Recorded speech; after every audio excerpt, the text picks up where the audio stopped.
नमस्कार, आज का मुद्दा में आप सभी का स्वागत है। मैं हूं आदित्य नामदेव। मुझे तो पप्पा जी कहने में भी शर्म आ रही है। ये शब्द उस पाखंडी, पापी और ढोंगी के लिए हम इस्तेमाल करना पड़ रहा है जिसे आज ही कोर्ट ने रेप के आरोप में उम्र कैद की सजा सुनाई है। विजेंदर सिंह, जिसे पप्पा जी कहलाना काफी पसंद था, उसने एक महिला की न सिर्फ असमत लूटी बल्कि महिला की लड़ाई लड़ने वाले उसके पति को भी जेल भिजवा दिया।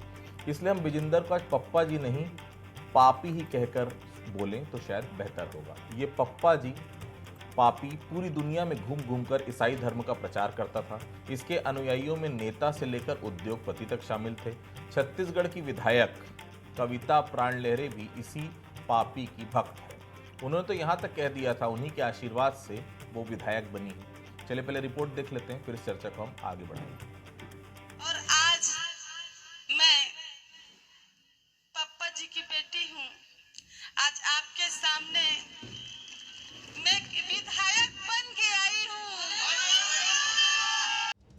ये वीडियो हम आपको क्यों दिखा रहे हैं ये भी बताएंगे। पहले इन महाशय के बारे में जान लीजिए। बिलाईगढ़ से कांग्रेस विधायक कविता प्राणलहरे, जिन पापा जी की वजह से विधायक बनने की बात कह रही हैं, असल में वो रेप और यौन शोषण के दोषी पादरी बजिंदर सिंह हैं।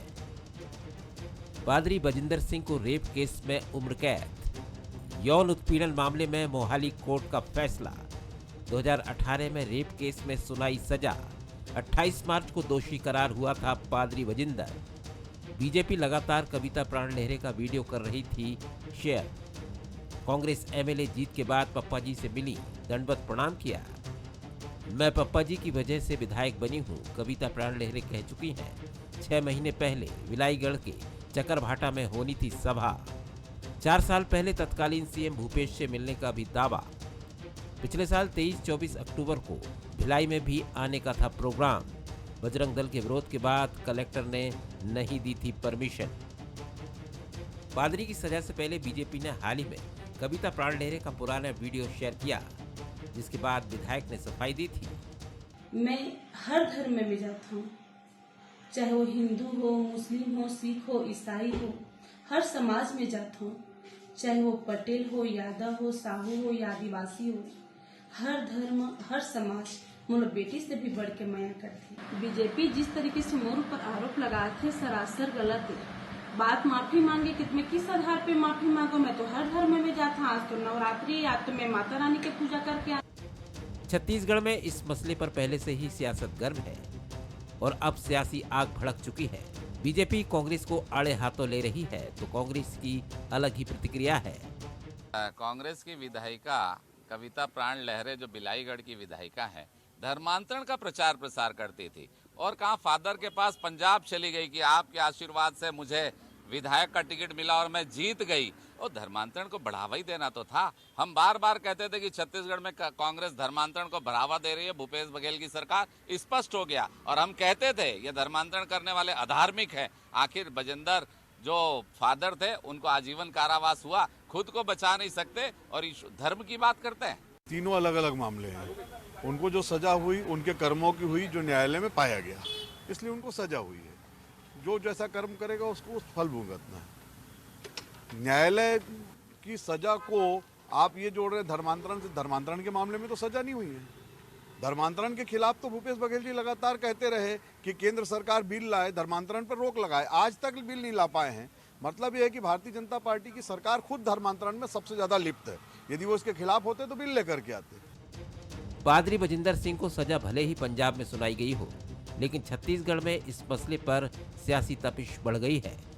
कहा जा रहा है कि धर्मांतरण के मामले में पादरी बजिंदर का सॉफ्ट टारगेट छत्तीसगढ़ के भोले भाले आदिवासी भी हैं।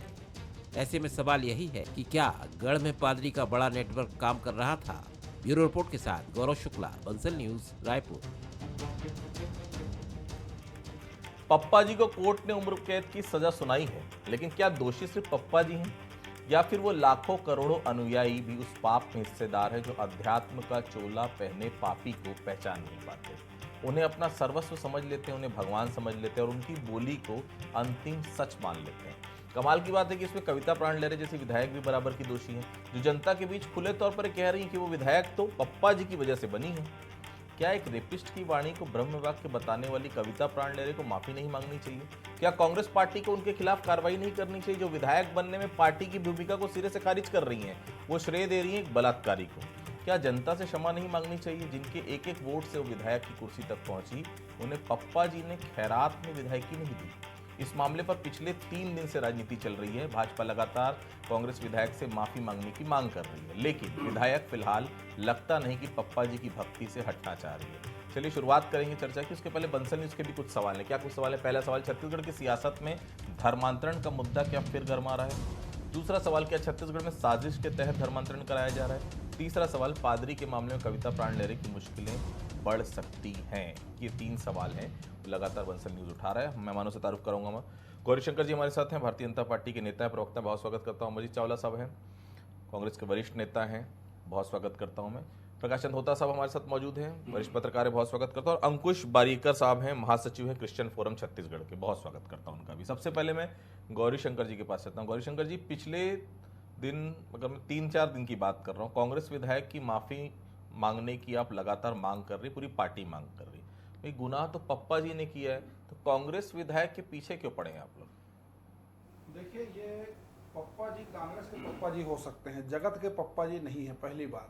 दूसरी महत्वपूर्ण बात है कि कविता जी ने छत्तीसगढ़ के जनमत का भी अपमान किया है। उन्होंने ये कहा कि वो कथित उनके पप्पा जी के आशीर्वाद से वो विधायिका बनी है, जो कि बहुत ही अपने आप में शर्मनाक विषय है। जिस दिन ये वीडियो सार्वजनिक हुआ था, उसी समय से कांग्रेस पार्टी को इस पर कहीं ना कहीं एक्शन ले लेना चाहिए था, लेकिन कांग्रेस पार्टी ने इस पूरे मामले से दूरी बनाकर रखी है। लेकिन ऐसा है कि शुतुरमुर्ग अगर अपना सर छुपा लेता है तो उससे हवा की रुख नहीं बदल जाती है। वही वाले हालात कांग्रेस पार्टी की है। कांग्रेस पार्टी पूरे मामले में लिपापोती करने का भी प्रयास इसलिए कर रही है क्योंकि कहीं ना कहीं उनके शीर्ष नेता वेटिकन से जुड़े हुए हैं। और ये बात कहने में कोई गुरेज नहीं कि पिछले 5 साल में छत्तीसगढ़ में सबसे ज्यादा धर्मांतरण हुआ। नारायणपुर में जो जनजाति वर्ग का और मिशनरियों के बीच जो संघर्ष है, किसी छिपा नहीं है, कोई बड़ा एक्शन नहीं हुआ। उल्टा जनजाति समूह के आदिवासी नेताओं पे एफआईआर हुआ, उन पर गंभीर धाराएं लगाई, उनको जेल में ठूसा गया। बड़े शर्म की बात है कि छत्तीसगढ़ में एक आदिवासी बच्चे का जसपुर में खतना कर दिया जाता है। सरकारी शादी में एक आदिवासी बच्चे की शादी करा दी जाती है मुसलमान युवक से। यह सारा कुकर्म कहीं हुआ है तो पिछले 5 साल में भूपेश बघेल की सरकार की अगुवाई में हुआ है। पूरा धर्म विरुद्ध इन्होंने जो आचरण दिखाया है, पूरे छत्तीसगढ़ को बर्बाद करने में कोई कसर नहीं दिखाई आदित्य जी। और मैं आज अमरजीत जी से पूछना चाहता हूं कि कांग्रेस के कौन ऐसे नेता हैं जो ऑपरेशन घर वापसी के लिए काम कर रहे हैं, जो धर्म के लिए काम कर रहे हैं, धर्म की रक्षा के लिए काम कर रहे हैं? बिल्कुल नहीं, कहीं दूर दूर तक दिखाई नहीं पड़ेगा। हम सब धर्म का सम्मान करते हैं, बोलने बहुत अच्छा लगता है, लेकिन अपने धर्म को बचाने की जब बात आती है तो कांग्रेस पार्टी के नेताओं का दोहरा चरित्र दिखाई देता है, जो कि बिल्कुल स्वीकार नहीं है। चावला साहब, भाजपा जो माफी मंगवाने की बात कर रही है, मंगवा दीजिए माफी। गौरीशंकर जी बैठे, पूछ लीजिए क्यों माफी मांगनी है। चावला साहब, निश्चित तौर पे छत्तीसगढ़ महतारी का सपूत होने के नाते मैं बिल्कुल गौरीशंकर जी से चाहूँगा कि ये भारतीय जनता पार्टी के नेताओं से माफ़ी मंगवाएं कि पुलिस कस्टडी में 5वीं मौत आज धमतरी में हो गई। एक महिला चीख चीख के बोलती रह गई कि मेरे पति को संकल से मारा गया, उसके लिए माफ़ी मांगनी चाहिए। गौरीशंकर जी को भाजपा के नेताओं से बिल्कुल माफ़ी मंगानी चाहिए कि छत्तीसगढ़ में 67 शराब की नई दुकानें खुल गई। नकली होलोग्राम से डोंगरगढ़ जैसे पवित्र स्थानों पर मध्य प्रदेश की नकली शराब बेची जा रही है, खरीद फरोख्त हो रही है। अभी पाली पुलिस में ही कैसे हमने देखा कोल माफियाओं के पुलिस के संरक्षण में गैंगवार हुई, उसमें हत्या हो गई। बिल्कुल माफ़ी मांगनी चाहिए, इनको माफ़ी मांगनी चाहिए कि प्रधानमंत्री ने उस योजना का शिलान्यास कर दिया जिसका शिलान्यास कांग्रेस की सरकार में पहले ही भूपेश बघेल कर चुके थे। निश्चित तौर पर इनको माफ़ी मांगनी चाहिए कि छत्तीसगढ़ में ये लोग शराब सस्ती कर रहे हैं और राशन महंगा कर रहे हैं। निश्चित तौर पर इनको माफ़ी मांगनी चाहिए कि स्वामी आत्मानंद जैसे महासंत के नाम के स्कूल को ये लोग पीएम के नाम से उसका नाम बदल के स्कूल खोल रहे हैं। गरीबी बढ़ रही है, राशन इतना महंगा हो गया है, अशिक्षा, मजबूरी, लाचारी में लोग पता नहीं कौन कौन से गलत कदम उठाने के लिए मजबूर हो सकते हैं। ये लोग नक्सली खत्म कर सकते हैं पर अपराध खत्म नहीं कर सकते, महंगाई खत्म नहीं कर सकते, बेरोजगारी खत्म नहीं कर सकते।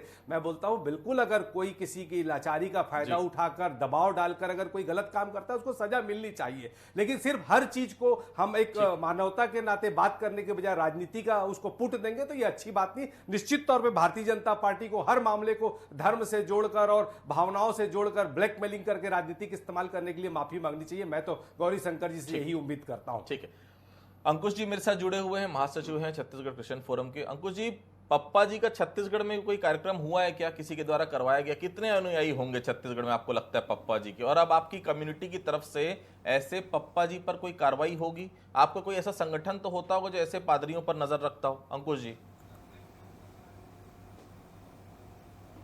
देखिए, सबसे पहली बात तो ऐसा है कि बजिंदर सिंह जी अपने कृत्य के कारण वो दोषी पाए गए हैं। उसमें समाज, धर्म और किसी प्रकार का उसमें कोई भी हस्तक्षेप नहीं है और ना ही किसी प्रकार का इसमें इसको सामाजिक चेहरा या रूप दिया जा सकता है। ना ही क्रिश्चियन समाज इस प्रकार के कृत्य में ना तो इन्वॉल्व रहता है, ना तो इसी प्रकार के जो धर्म जो होता है, धर्म की जो शिक्षा अलग होती है और एक व्यक्ति विशेष की जो अपनी खुद की अभिलाषाएं जो है, खुद की अपनी जो इच्छाएं है, वो एक अलग चीज़ है। धर्म किसी को भी किसी प्रकार के गलत कृत्य करने की शिक्षा नहीं देता और ना ही किसी को देता है। अब रही बात कविता प्राण लहरे जी की, कविता प्राण लहरे जी के अंदर में भी इस प्रकार की आस्था आई एक समय में, और वो जाके किसी भी एक पादरी से वो प्रार्थना करवाती है। चलो, बजिंदर सिंह जी से भी प्रार्थना करवाई उसने, और उसको ऐसा लगा, उसके मन में ऐसा विश्वास आया कि मैं इस प्रार्थना से मुझे जो है मैं इस इलेक्शन को जीत पाई हूँ। तो इस प्रकार के आस्था के मंच पे जाने वाले को आप राजनीतिक रंग देना अच्छी बात नहीं है। इसके पहले भी तो आसाराम बापू जी के मंच पे हमारे माननीय प्रधानमंत्री नरेंद्र मोदी जी भी कई बार जा चुके हैं, शिवराज सिंह चौहान जी भी कई बार जा चुके हैं, कई सारे बीजेपी के जो बड़े बड़े जो नेता लोग हैं ये भी जा चुके हैं। ये भी तो आसाराम बापू जी से आशीर्वाद पा करके ये भी तो कहीं ना कहीं सत्ता में वापस आए हुए हैं। तो एक प्रकार से धर्म विशेष को कटघरे में खड़ा करके केवल एक व्यक्ति पर राजनीति थोपना और इस तरह से ये राजनीतिकीकरण करना, ये समाज के लिए, समाज को नीचे गिराने वाली राजनीति नहीं हो रही कि यहाँ पर। अरे बात धर्मांतरण की, आपके पास कानून और न्याय व्यवस्था पालन पड़ी हुई है। आप किसका धर्मांतरण प्रलोभन के साथ में जबरदस्ती जोर जबरिया हो रहा है, आपके पास न्यायिक वैल्यू का खड़ी है, मौजूद है, आप उसमें जाके हमारे प्रूफ करवाइए ना। आप कैसे यहाँ पे रोड में रास्ते में नीचे बस चिल्लाते रहते हैं कि धर्मांतरण धर्मांतरण धर्मांतरण हो रहा है? क्या एक धर्म परिवर्तन करने का अधिकार क्या एक व्यक्ति को नहीं है? क्या अपनी स्वेच्छा से अपने जीवन को नहीं जी सकता? कि अपनी आस्था का परिवर्तन नहीं कर सकता? कि अपनी आस्था के अनुसार जीवन पप्पा जी का गुनाह और इस पूरे मामले पर भाजपा का कांग्रेस विधायक पर आरोप, इन दोनों के बीच की कोई कड़ी जुड़ रही है या केवल राजनीति हो रही? होता साहब। देखिए, मैं अचानक मुझे याद आया, मैं एक राज्य है उसके चीफ मिनिस्टर कांग्रेस के ही थे, महज इत्तेफाक है वो कांग्रेस के ही थे। मैं उनके घर गया, उनके घर में जब देखा कि मुख्यमंत्री जी का एक फोटो है और उसके ऐसा हाथ रख के वो आशीर्वाद दे रहे हैं। कौन? Pope John Paul II, Vatican city के जो पोप है वही आशीर्वाद दे रहे हैं। मैं उनको पूछा, ये आप कब से क्रिश्चियन हो गए? बोले नहीं, ये क्रिश्चियन नहीं हूं मैं बिल्कुल हिंदू हूं, लेकिन ये एक फोटो है। कविता प्राण लहरे का भी वही मूव है। आप जब राजनीति को देखते हैं व्यापक रूप से, वोट बैंक को जब देखते हैं, अब ये देखिए उनके इलाके में कितने क्रिश्चियन होंगे, तभी वो पंजाब तक उनको यात्रा करना पड़ा। नहीं तो क्या क्रिश्चियन कम्युनिटी के कोई पादरी में इतनी दम नहीं है जो यहां प्रार्थना कर दे और वो बातें सुनी जाए? अगर यीशु मसीहा नहीं सुन पाए और उसके लिए अगर कविता प्राण लहरे को पंजाब तक जाना पड़ा, तो सोच लीजिए ये एक नए स्वरूप है।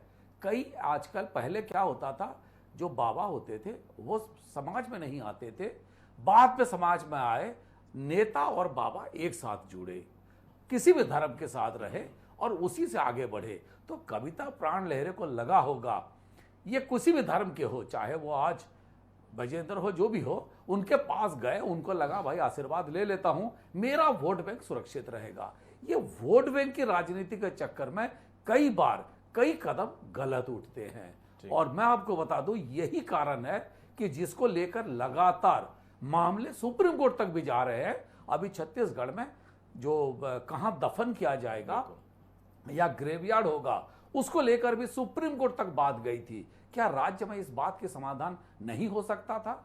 क्या राज्य सरकार इसके लिए, या इतने वरिष्ठ अधिकारी है, कोई नहीं कर सकते थे? उसके लिए सुप्रीम कोर्ट का दरवाजा खटखटाना पड़ा।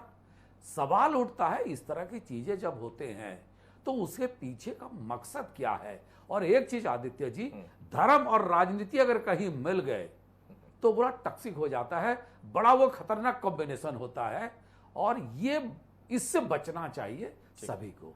गौरीशंकर जी, कानून ने मौलिक अधिकार दिया है, हमारे संविधान ने भी दिया धर्म की स्वतंत्रता। अब कविता प्राण लहरे को ईसाई समाज में विश्वास है तो आपको परहेज क्या है? फरवरी 2024 में जब इस मामले में पहला वीडियो आया था तो आप लोगों ने इस मामले को उस समय भी खूब तूल दिया था। गौरीशंकर जी, मुझे बड़ा दुख हुआ कि आज इतने गंभीर मुद्दे पे अमरजीत चावला जी हिरासत में मौत हो रही है, यहाँ ये नहीं है, सरकार की कमी और पेशी निकालने लग गए। आज मुद्दा धर्म का है और धर्म से बड़ा कोई मुद्दा हो ही नहीं सकता। आप हमको सांप्रदायिक कह सकते हैं, जी हाँ हम सांप्रदायिक है। अगर धर्म की रक्षा की बात आएगी तो हम सांप्रदायिक होंगे। आप लोगों की तरह मुंह छुपा कर नहीं भागेंगे। अपनी धर्म की रक्षा के लिए शास्त्र और शास्त्र दोनों की भाषा हिंदू समाज जानता है। मेरे साथी मिशनरी के जो भाई बैठे हैं उन्होंने आसाराम बापू का बहुत अच्छा उदाहरण दिया। तो मैं बताना चाहता हूं कि आसाराम बापू की जब शिकायत प्राप्त हुई तो कार्रवाई करने का काम भी भारतीय जनता पार्टी की सरकार ने किया। कोई मिशनरी की शिकायत नहीं थी उसमें। यहाँ कोई मिशनरी बैठा हुआ व्यक्ति ने उनको जेल तक पहुंचाया। ये जेल पहुंचाने का भी काम हिंदू समाज के लोगों ने किया है और उनका प्रचंड विरोध किया। आप में हिम्मत है? अरुण पन्नालाल जी रायपुर में खड़े होकर बोलते हैं हम धर्मांतरण करेंगे, रोकना है तो रोक लीजिए। चंगाई सभा की आड़ में सेवा के नाम से क्या यहाँ के गरीब आदिवासियों को इस प्रकार से धर्मांतरित करने का आपको अधिकार कानून देता है? छुप कर धर्मांतरण करते हैं, सेवा के नाम पे करते हैं। हिम्मत है तो आमने सामने आकर करके बताइए। आप में छत्तीसगढ़ में सरकार अब वो सरकार नहीं है जो पीछे दरवाजे से आपको प्रोत्साहन करती रहेगी। यहाँ पे प्रचंड विरोध भी होगा। समाज के साथ साथ पूरा सनातन आपका विरोध करेगा और वो हाल हो जाएगा जिसकी कल्पना भी मिशनरियों ने नहीं की थी। और मेरा साहब कहना बहुत अच्छा मुद्दा उठाया होता जी ने कि जब लाभ लेना रहता है आदिवासी जनजाति समाज का तब आदिवासी बन जाते हैं, तब उसका लाभ लेने पहुंच जाते हैं। जब ईसाई जो कन्वर्ट हो जाते हैं उसका लाभ ले लेते हैं। दोनों चीजें कैसे एक साथ चलेगी? आप अपनी पहचान बता दीजिए। हमने तो डिलिस्टिंग करने का भी प्रयास किया, उसमें भी कांग्रेस पार्टी का साथ नहीं मिला। आज का विषय धर्म का है आदित्य जी, मैं इससे विषयांतर अमरजीत जी को नहीं होने दूंगा। मैं फिर मुद्दे पे आता हूं कि आपकी विधायिका को अगर ईसाई वोट पे ज्यादा आस्था है तो सीधा सीधा इस बात को डिक्लेयर कर दे। हिंदू समाज से वोट मांगने की आवश्यकता नहीं है, सतनामी समाज से भी वोट मांगने की आवश्यकता नहीं है। वो पूरा डिक्लेयर आपको पूरा पार्टी इस बात को डिक्लेयर करे कि हमको सिर्फ ईसाइयों का वोट चाहिए। आप जीत के बता दीजिए, मैं राजनीति छोड़ दूंगा। चावला साहब, क्या पार्टी कविता प्राण लहरे पर कार्रवाई करेगी? उन्होंने पूरा का पूरा श्रेय पप्पा जी को दिया। चावला साहब, कांग्रेस पार्टी ने टिकट दिया, कार्यकर्ता दिन रात लगा, बड़े नेताओं ने सभा की, जिताया पप्पा जी को, और वो कार्यकर्ता जो अपना खून पसीना देते हैं पार्टी को, ऐसे एहसान फरामोश विधायक पर कार्रवाई नहीं करेगी पार्टी? बताइए चावला साहब। आदित्य जी, मुझे तो आज इतनी हंसी आ रही है। ये कविता प्राण लहरे का तो मामला ही नहीं है। बात पप्पा जी, पता नहीं कौन पप्पा जी है, क्या है, उसने गलती की, छेड़छाड़ किया, उसको महिला की शिकायत पे। कानून अभी जिंदा है, संविधान अभी जिंदा है, जिसका सम्मान आप लोग करते नहीं। 7 साल की उसको उम्र। तो कविता प्राण लहरे को क्या पप्पा जी ने जिताया चुनाव? आपने नहीं जिताया, आपकी पार्टी नहीं जिताया, आपका कार्यकर्ता कुछ नहीं किया। जी देखिए, आज मुद्दा ये है कि आपके कार्यकर्ता सुनेंगे तो सोचिए क्या हालत होगी उनकी। आदित्य जी, मुझे अपनी बात कहने दीजिए। देखिए, गौरी भाई ने कहा कि धर्म खतरे में है या ऐसे लोगों के कारण खतरे। अरे हिंदू धर्म खतरे में? हाँ, अरे मैं सिख समाज से हूं जिसका इतिहास है कि हिंदुओं की रक्षा के लिए, सनातन की रक्षा के लिए हमारे साहबजादों ने और हमारे गुरुओं ने शहादत दी। अरे अंग्रेज आए चले गए, मुगल आए चले गए, तुगलक आए चले गए, कई आए चले गए, हिंदू धर्म कभी खतरे में नहीं पड़ा। ये 14 साल से जब इस देश का प्रधानमंत्री हिंदू है, गृह मंत्री हिंदू है, रक्षा मंत्री हिंदू है, 90 से ज्यादा प्रदेशों के मुख्यमंत्री हिंदू है, हमारे सेना का प्रमुख हिंदू है, और वाह रे, हिंदू खतरे में पड़ गया। हिंदू कोई गाजर मूली नहीं गौरी भाई। राजनीति और धर्म का इस्तेमाल करने के लिए आप लोग इस तरह की बातें करते हैं। ना हमारा धर्म कभी खतरे में था, ना कभी होगा और ना कोई हो सकता है। बात यह है कि एक इंसान ने महिला के छेड़छाड़ का गलत काम किया, उसको कानून ने सजा दी और ऐसे लोगों को सजा मिलनी चाहिए। पर उसमें कविता प्राण ले दे या कांग्रेस भाजपा करके मुद्दे को भटकाकर लोगों को दिग्भ्रमित करने का काम नहीं करना चाहिए। अंत में 1 सेकंड और कहूंगा आदित्य भाई, असल में क्या है, 100 रुपए का चश्मा 350 में खरीदकर इनको न सरकार को दृष्टि भ्रम हो गया, करोड़ों रुपए का भ्रष्टाचार हो रहा है। लोगों का ध्यान भटकाने के लिए लोग ऐसा नया नया मुद्दा लाते, जबकि सच्चाई ये है इस तरह की घटना का कोई लेना देना धर्म से नहीं है। जिनकी आस्था धर्म में होती है उनको कोई दिग्भ्रमित नहीं कर सकता। ठीक है अंकुश जी, एक सवाल था मेरा, छत्तीसगढ़ में कितने ऐसे कार्यक्रम होते हैं जिसमें बाहर से पादरी आते हैं? अभी घटना हुई है, जो लोग बाहर से आते हैं, क्या उन पर कोई आपकी अधिकृत संस्था है जो नजर रखेगी? क्योंकि समाज बदनाम होता है ऐसे लोगों से। कोई सबक लेंगे आने वाले समय में आप लोग? देखिए, सबसे पहली बात तो जो गौरी शंकर जी ने हमारे ऊपर में एकदम बेधड़क तरीके से आरोप लगाया, वो संविधान को ताक में रख कर के वो बात कर रहे हैं कि हम इस तरह से कर देंगे, मार देंगे, पीट देंगे, दंगा कर देंगे, फसाद कर देंगे, सब कर देंगे। क्या ये प्रशासनिक कुर्सी के ऊपर में क्या ये दंगा फसाद करने के लिए शासन में क्या इसीलिए आए हुए हैं? क्या ईसाई समाज समाज नहीं है? क्या उनकी आस्था नहीं है? क्या उनकी भावना नहीं है? यदि कोई व्यक्ति अपनी स्वेच्छा से इस धर्म को अपनाना चाहता है तो क्या ये उसको बलपूर्वक जो है इसको वापस अपने हिंदू धर्म की बात करके उसको जो है कि मारपीट करके, जैसे भी घर वापसी के नाम पर में क्या हो रहा है, आदिवासी क्षेत्र में उनको मारा जा रहा है, पीटा जा रहा है, उनका राशन पानी बंद कर दिया जा रहा है, उनके साथ में अभद्र व्यवहार किया जा रहा है।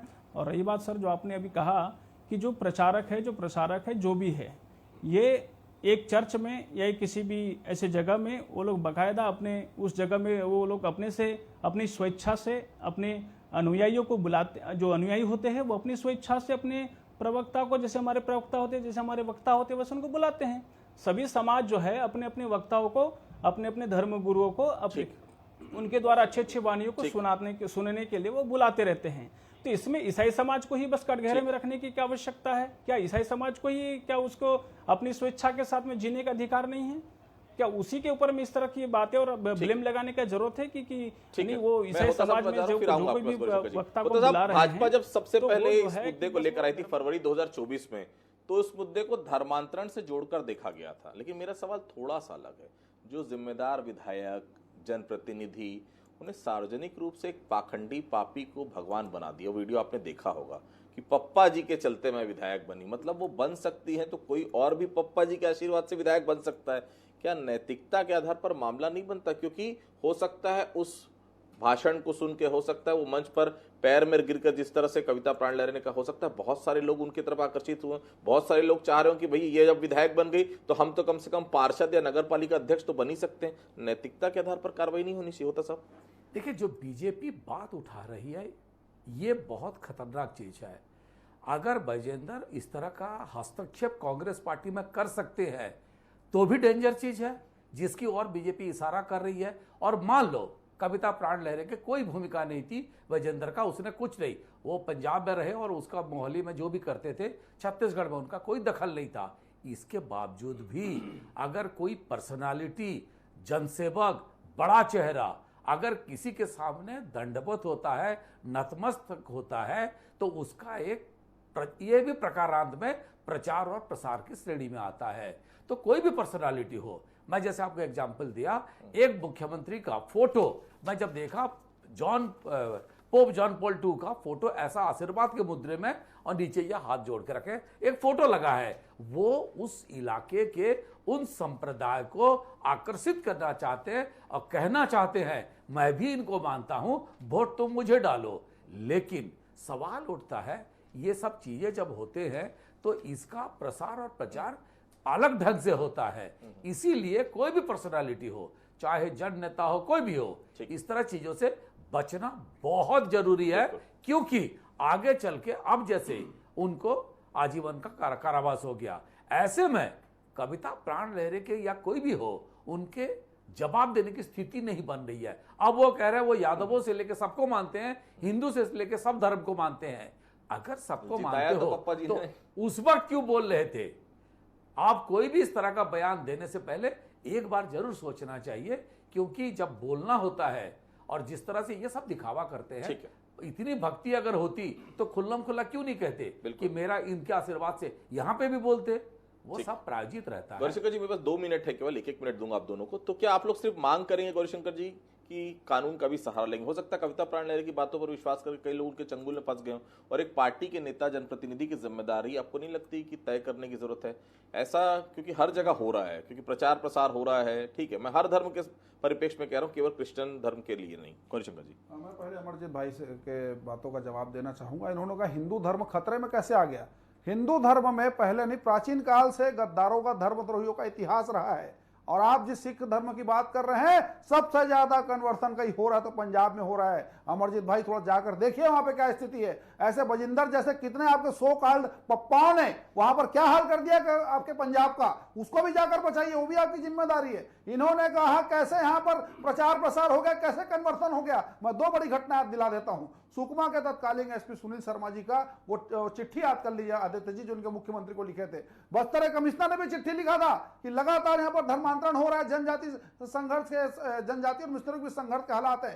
कान में जू भी नहीं रहेगा, कोई कार्रवाई नहीं हुई। और उसके बाद बात करें कि हिंदू धर्म खतरे में कैसे आ गया। हिंदू धर्म कांग्रेस के गद्दारों के कारण खतरे में आया। कांग्रेस इस प्रकार से धर्मद्रोहियों के खतरे में आया है, जिससे बचाने के लिए हम लोग सक्षम हैं और लड़ाई लड़ रहे हैं। दूसरा महत्वपूर्ण बात, अंकुश जी ने कहा मार देंगे, भैया मारने काटने की बात नहीं हो रही है, अपने धर्म की रक्षा की बात हो रही है। आपकी जो मिशनरी ताकतों में अगर हिम्मत है तो मोहल्ले और इसमें जाकर बस्तियों में छिप कर नहीं, खुलेआम ऐसी सभा आयोजित करके लोगों को धर्मांतरित करके बताइए। खुली चुनौती दे रहा हूं, अगर आपके धर्म इतनी व्यापकता है और हिंदू धर्म अगर इतना छोटा है, छोटा सा आपको उदाहरण दूंगा मैं, कहीं भी कोई भी रायपुर के कोने में आप अपने धर्म की व्यापकता को लेकर आम जनता के बीच में धर्मांतरण करने का छोटा सा प्रयास करके दिखा दीजिए। दूध का दूध पानी का पानी हो जाएगा। इस प्रकार की चुनौती को स्वीकार करिए, हिम्मत दिखाइए, अमरजीत जी छुप कर काम मत कीजिए। ये सवाल आपके लिए भी, क्या कविता प्राण लहरे के बयान पर पार्टी संज्ञान लेगी? एक रेपिस्ट को पप्पा जी कह रही हैं विधायक, क्या उस पार्टी जो पार्टी है उसको संज्ञान नहीं लेना चाहिए ऐसे विषय में?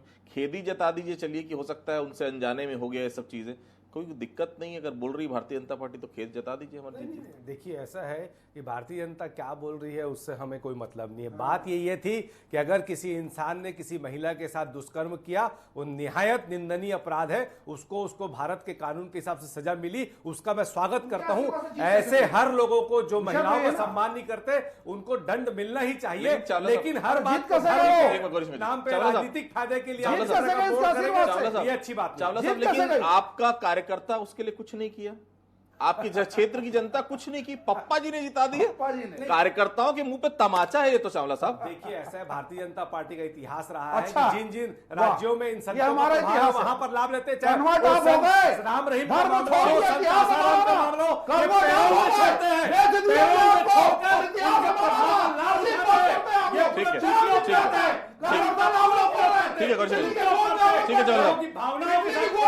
ठीक है हम इनकी तरह काम नहीं करते।